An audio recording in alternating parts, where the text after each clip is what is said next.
do digjet presidenca, do digjet KQZ-ja, do digjet kryeministria, sepse kjo është lufta.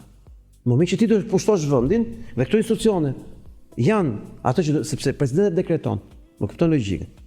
Dhe Rama do të bëjë zgjedhjet parakohshme pastaj. Marrë punën, ata gjejmë. Digjet e KQZ-ja, natyrisht kryeministria e parë. Pse? Sepse nuk ka më vend për protesta paqësore. Ditën që Rama miraton ligjin që kalon gjithë pronësia kolonëve izraelite të Shqipërisë. Sepse për moment, pa atë ligj, gjitha operacionet që kanë bërë në Çerrik, që do bëjnë në masiv të madhe ku do në Shqipëri, s'kan asnjë vlerë po su miratuar ai ligj.